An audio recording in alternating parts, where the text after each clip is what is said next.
Now, I want to get busy on the first couple of subjects for today. Everybody that's okay, say I'm okay. Here's the first subject that I've found so interesting. I want to share it with you. Then I want to talk about personal development, the subject that I started listening to age 25 that revolutionized my whole life, from my mentor, Mr. Earl Schoaf. Here's an interesting subject. Just jot it down now. It's called Enlightened Self-Interest. Enlightened self-interest. It's a fascinating study to study the idea of self-interest. But just make this note, all of us, have self-interest. The key is for it to be enlightened so that everybody wins and no one loses. Our first interest is to survive. What does it take to survive?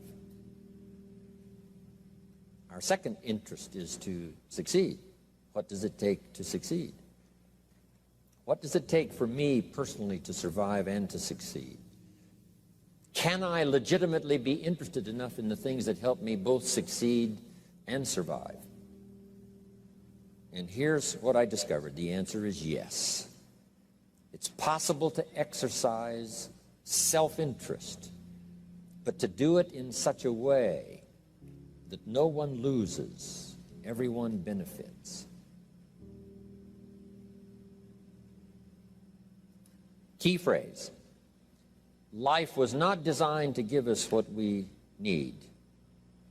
Life was designed to give us what we deserve.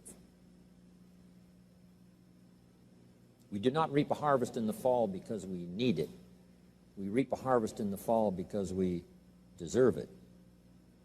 Not necessarily from a moral standpoint. Of course, there are some moral laws as well, spiritual and moral laws. But just the basic laws that simply say if you wish to reap, you must plant. So jot this down. Reaping is reserved for the planters. And the reason they reap is because they deserve it. They're the planters. They deserve to reap. Interesting Bible phrase that says, if you keep knocking, you'll find open doors. Good phrase to jot down. If you keep knocking, you'll find open doors. Doors of opportunity. Doors of a chance to meet someone. Doors open for association.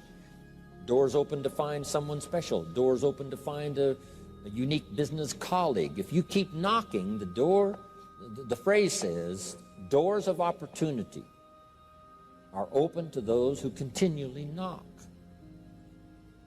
So we don't find open doors of opportunity because we need them. We find them because we deserve them. Only those who knock deserve to find an open door. But the promise is, if you continually knock, you'll find doors of opportunity. It says, if you search, you will find. So make the note, it's good. Finding is reserved for the searchers because they deserve it. Now, at first they may have needed it, but they now know that just needing it is not sufficient. But if they need it, now they must qualify for it. The reason why you're going to be blessed with good ideas this weekend is because you've come searching. You've gotten on an airplane to come searching. Got in your automobile to come searching. You got here searching. Now you're ready to receive. And for those who search, they will find answers. They will find plans, imagination to stir yourself into action for future benefit. So if you search, to find a good idea, you must go looking, go searching. You've got to go to church. You've got to go to class. You've got to go to the seminar. You've got to go to the library. You've got to go to the books if you wish to find. Rarely does a good idea interrupt you. Rarely. But if you will search, you will find. So we get not what we need, but we get what we deserve. It says if you ask, someone has an answer. If you keep asking, the answers belong to you, because by virtue of asking, you have qualified. So we don't get what we need, we get what we deserve. The mother on welfare should be taught in some small manner that hopefully she can begin deserving the welfare check. Not getting it because she needs it, but now starting to get it because she deserves it. If the welfare worker says to Mary, Mary, I brought a bucket of paint and a paintbrush, and the next time I come, if the door is painted and the fence here in front is painted, I give you the check for $450. Not that painting the door and painting the fence is worth $450. It's not worth that much, but it is the beginning of the process. So make that note. I want to begin the process of deserving. What would that be? What process should I begin engaging in to deserve good health, to deserve a good relationship, to deserve prosperity, to deserve an enterprise, to deserve the opportunity to build a city? What must I do to begin the process of deserving? So now the welfare worker comes back and the door is painted and the fence is painted, and now Mary gets the $450 to help take care of her children, not because she needs it, but because she's beginning to deserve it. Then the welfare worker thinks of some other project. She said, Mary, if these weeds are gone and this little garden is cultivated, when I come back, now that the door is painted and the fence is painted, if the weeds are gone and this little garden is cultivated, you get the $450. And step by step, a new life is emerging, learning the process of deserving it, not just needing it. We teach our children at home, right? Child says, I need $10. So that language doesn't work here. There's plenty of money here, and the vaults are full. But to say I need $10 is not how you open the vault. So the child says what? Wow, how can I get that $10 that I need? So here's what they learn to say. How could I earn $10? Now the vault opens up. Now the money starts to flow. How could I earn $10? What could I do to earn the money? Not to get the money because you need it. Maybe you need the money. That's, all of us have needs. But here the key is to figure out how to open the vault, how to open the bank, how to open this unbelievable flow of resources to come our way.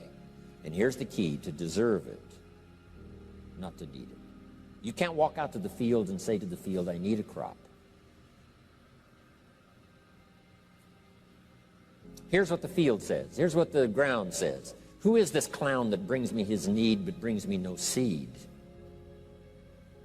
So jot that down. Take your seed to the marketplace, not your need. Don't disclose your need to the marketplace, only your willingness. We'll talk about that a little later today. Because the marketplace is not interested in your need, but they are interested in your seed. They're interested in your willingness to work. They're interested in your disciplines. They're interested in your eagerness. They're interested in your vitality and your work ethic. That's what the marketplace is interested in. Not your need, but your seed. Okay. We get what we deserve. Old Testament God says, if you'll move toward me, I'll move toward you. See, that's how you get those occasions to meet God. You must make the move.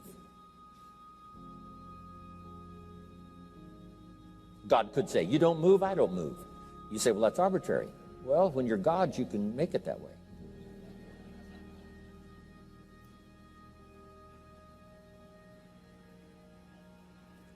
So, the law says if you wish to receive. Now let's talk about enlightened self-interest. If you wish to receive. And we would call the wish to receive self-interest. But if it's enlightened self-interest, here's what it says.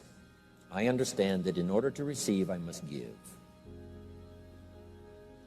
Receiving is reserved for those who give. Receiving is not reserved for those who need it. It's reserved for those who deserve it. We deserve the receiving by giving.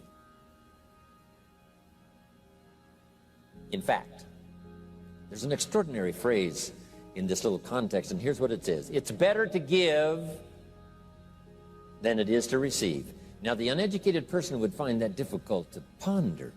Why would it be better to give than it is to receive? So let me give you one of the better phrases for the day. Here it is. Giving starts the receiving process.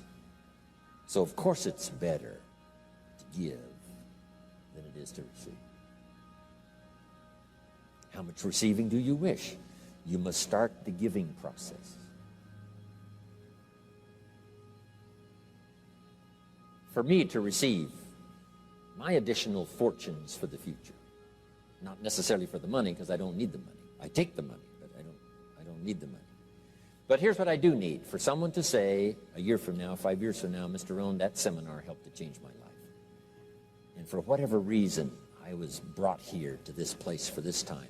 And later someone says that. See, to receive that kind of thanks, it's unbelievable. Here's what you cannot buy: that kind of thanks. You can't buy it with money. You have to earn it.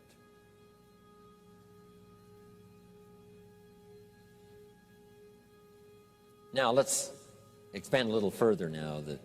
It's called the law of riches and wealth. In our own self-interest, if we wish to be rich and wealthy and prosperous and healthy and all the valuable things we can think of for the human experience, how could we get there? It's understanding the law of enlightened self-interest and the law of deserving. The question was asked in the Bible, how can we be great? What is the key to greatness?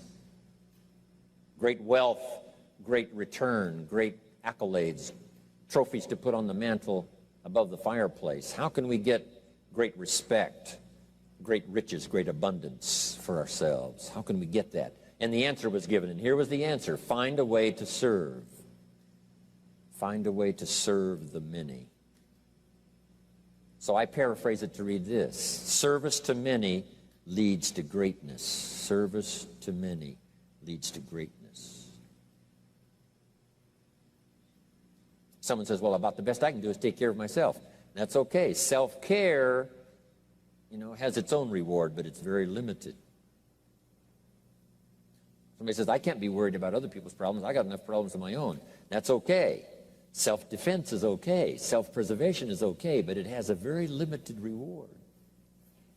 If you wish to change that into abundance and prosperity and uniqueness, then here's what you must do: help solve other people's problems. Help find answers for someone else, not just for yourself, but for someone else. And in that kind of service, you now begin the process of greatness.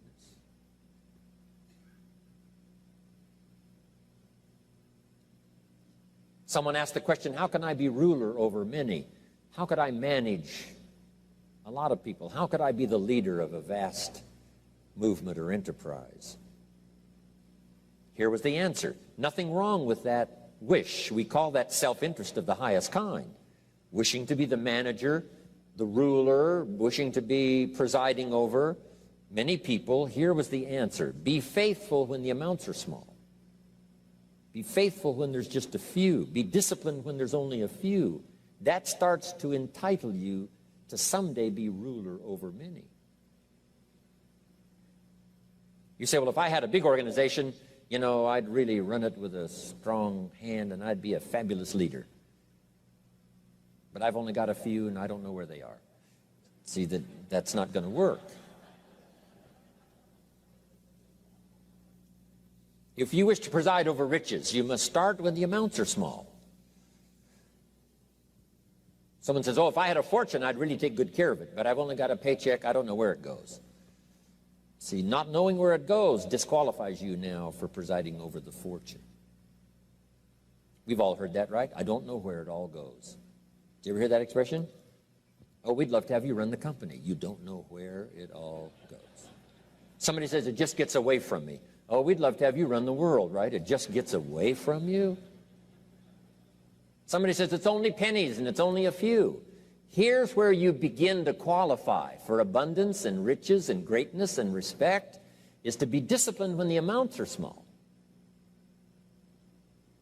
Someone finds it unique, right, that this many people would come and hear what I've got to say for a whole weekend, but this is not where I started.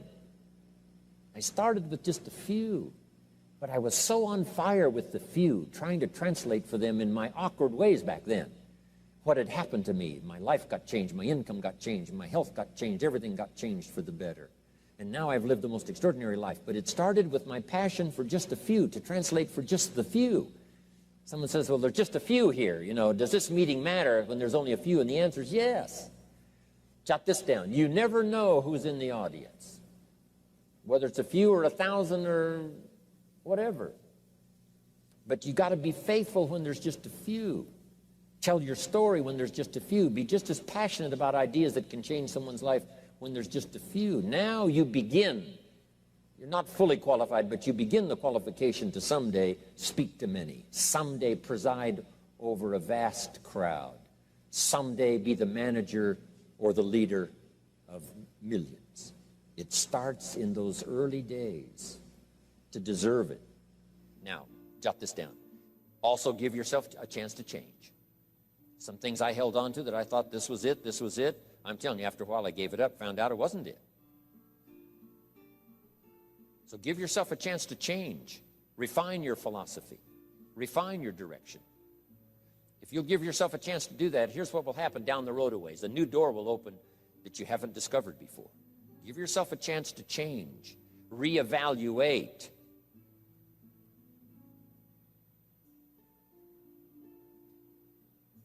Okay.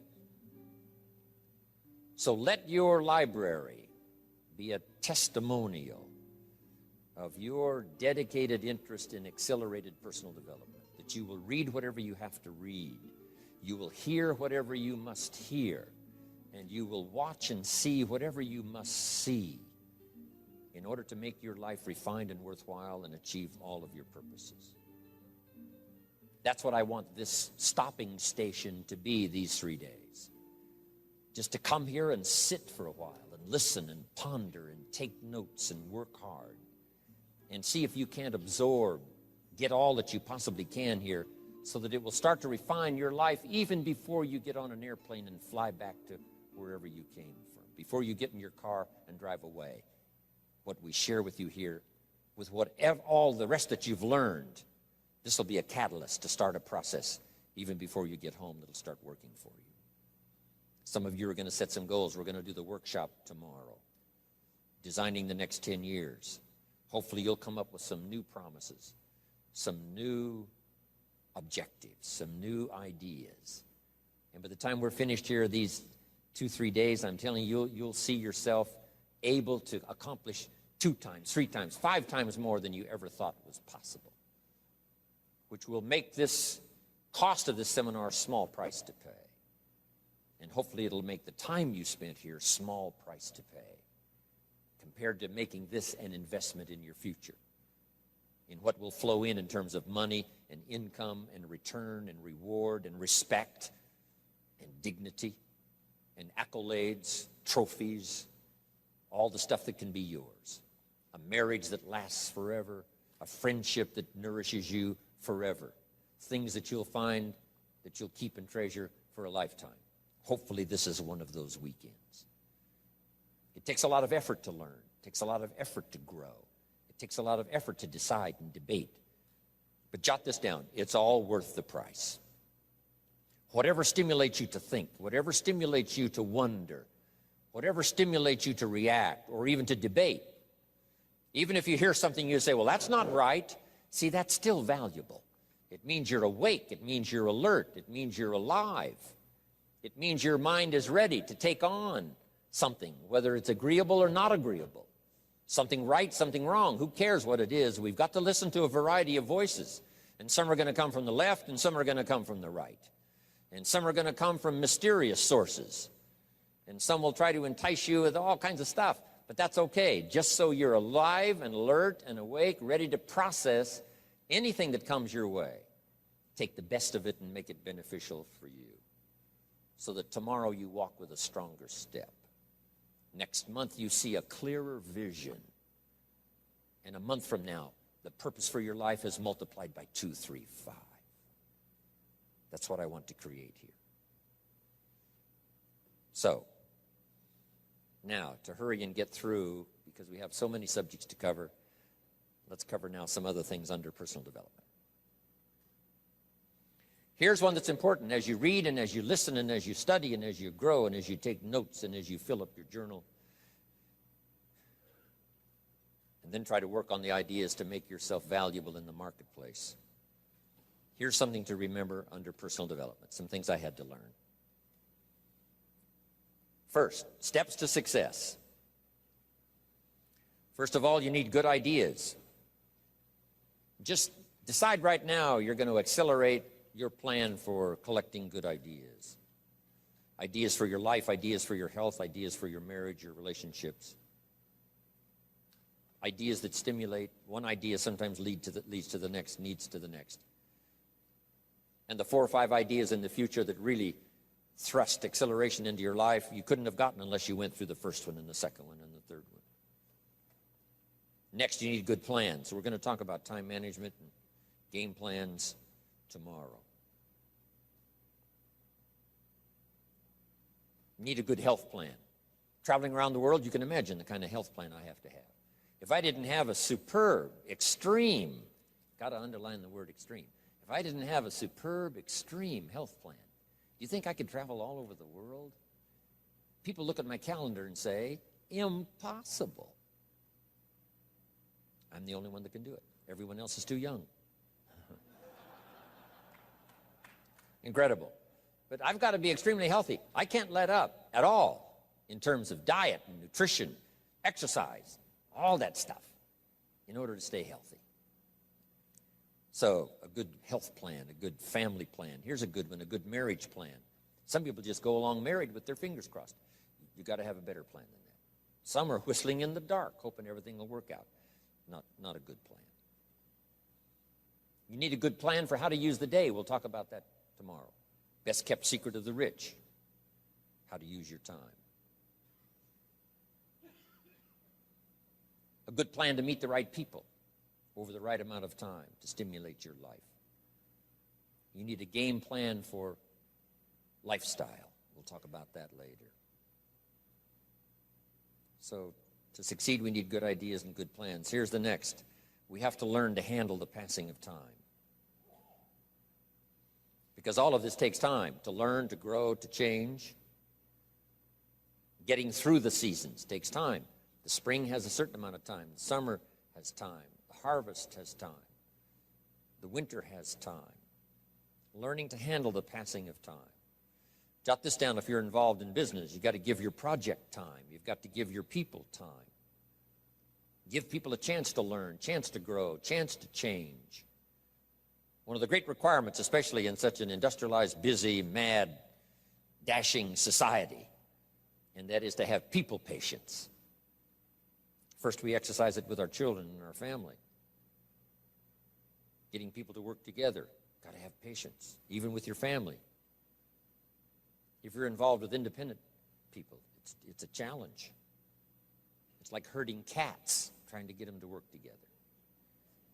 Herding sheep is easy. They very quickly get going the same direction. But try herding cats. It's like your children. Different ages and different personalities and different opinions. To get the family all going the same direction, kind of working together to make things work, I'm telling you, it is a challenge. But if you'll have some patience, you can do it. Now, here's the big one, to have patience with yourself. Give yourself time to learn. Give yourself time to understand good ideas. Give yourself time to make changes and then grow into those changes. Give yourself time to refine your personality to fit the business, whatever business you're engaged in.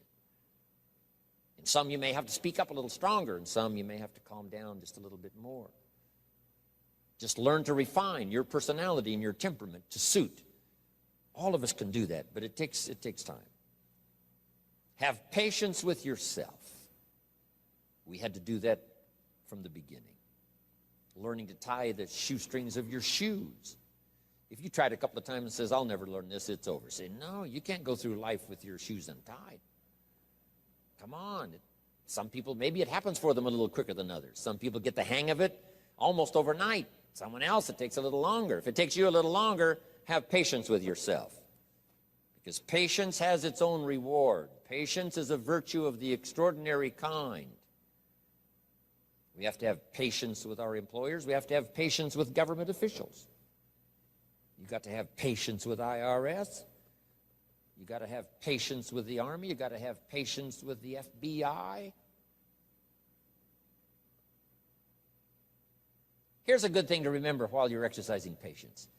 Usually enough good people will finally make it right. You just got to jot that down. Usually enough good people will finally make it right. Not everyone in the community is going to toe the line and do the moral thing. But let me tell you what, most will. That's how we create a society that we can live in. Most will. Every teenager will not obey all the rules and regulations and live a model life. Not everyone will, but jot this down. Most will. Enough will. When the good Lord recruited 12, not every disciple, not every one of the 12, but it was enough of the 12 to start a movement that's lasted for 2,000 years. Not everyone, but enough will. There's only been a couple of exceptions to that rule. One was the story of Sodom and Gomorrah. God was going to destroy Sodom and Gomorrah for their evil ways. Abraham had a friend that lived there. And Abraham implored and said, God, if I can go to Sodom and Gomorrah and find 50 righteous people, will you spare the city? And God said, Abraham, you've been such an excellent friend of mine. Yes, I'll spare the city if you can find 50. So he searches the city, can't find 50 good people. Comes back and says, Lord, would you take 40? God says, Abraham, for you, come on, I'll do it, if you can find 40. So he searches for 40, can't find 40. And he comes back and says, would you take 30? Good Lord says, Abraham, only for you will I reduce it to 30. Can't find 30. Can't find 20. Abraham said, this is my last request. Would you take 10? God said, only for you, Abraham. So he went searching for 10, and you know the story, right? Couldn't find 10. That's the exception to the rule. So he said, Abraham, get your friend Lot and his family out of there because the end has come. But that's the exception to the rule. So jot down the general rule. Most will. In a civilized society, most will obey the rules. In government, most will. Not every senator will, but what? Enough will to build a stable government and a future. Not everyone in the armed forces will, but enough will. Not everyone in the community will, but enough will. Not every teenager in this high school will, but I'm telling you, the most will. And that's how we survive in a civilized society, because most will. And that's a good feeling to know. Most will. Okay. So have patience. Next, under personal development, is learning to solve problems.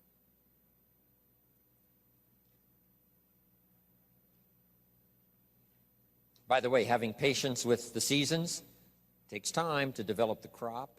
You can't plant the seed, dig around it in a few days saying, where is it, where is it? And you can't really help. All you can do is nourish. Some people plant in the spring, leave in the summer. Just haven't got the patience to last. So next comes solving problems. Business problems, family problems, personal problems, financial problems, emotional problems. There's all kinds. Here's a good idea I found in solving problems. Every once in a while you've got to, I haven't got it here, but I can just describe it for you. Take a piece of paper, put a line down the center of the paper, and on the left side, describe the problem. So just jot that down. A piece of paper in half, on the left side, describe the problem. Sometimes it's a good idea to take a problem out of your head and put it on paper. We'll talk a little bit more tomorrow about how to think on paper. This is one of the ways to think on paper. Our mind usually is too busy sometimes to sort things out. So if you take it out of your mind, put it on paper, what is the problem? And you describe to the best of your ability what the problem is. And then ask this question, is that all of it? Because if you're going to prescribe something for the problem, you need to know what all of it is. When you've got it all listed, on the other side now of the paper is called answers and solutions. The problem on one side, answers and solutions on the other side. And now let me give you 3 questions. 3 questions that can help solve most any problem. Here are those questions. Number 1, What could I do? So just jot that down. What could I do? Then you start developing what we call working papers. And the working papers consist of making a list of the things you could do to solve this problem. Number one,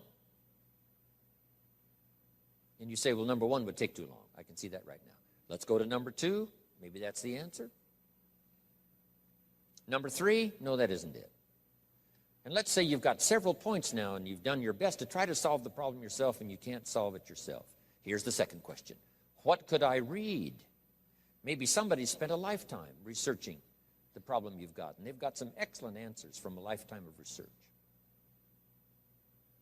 Maybe in your own journal you've taken notes before on something. You say, hey, I remember a class I took. Seems like there were some answers there, so you go back, do a little research. So under number two is research.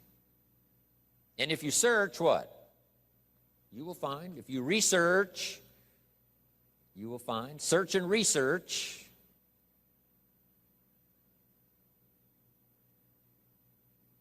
Now, research as soon as possible, because if the problem is severe, you don't want to wait till too late. My friend Kenny comes to me and says, he just lost a beautiful lady, fabulous lady. They got a divorce. She was really something. Then after his divorce, he comes to me and says, you know, it's over. But he says, you know, something strange. He said, I found a book in my own library that I think would have saved my marriage if I had read it before my divorce. And it was a book entitled How to Live with Another Person. He said, I should have read that book a long time ago. He finally read it, but it was a little late. It's like reading a book on nutrition after you've had a heart attack, right? I mean, that's good. That is good. But gosh, it's so much better to read it before. Spare yourself the agony and the lost time and maybe the loss of your life. Now, if you tried to solve it yourself and you can't solve it and you've researched and it doesn't seem like you've got the answer, here's number three. The third question is, who could I ask? Is there someone around me that might have the answer to my problem? Now, under that, put this. Don't ask first now. Try to solve it yourself. Develop some working papers. What you think you might do, that still isn't it. Here's some books I've read. This guy's crazy. This guy, no answers, haven't got it. Now I ask. But if you now can show your working papers to who you ask, you can't believe how swift the answer will come. All of us have heard this, but let's remind ourselves one more time and put it in your notes.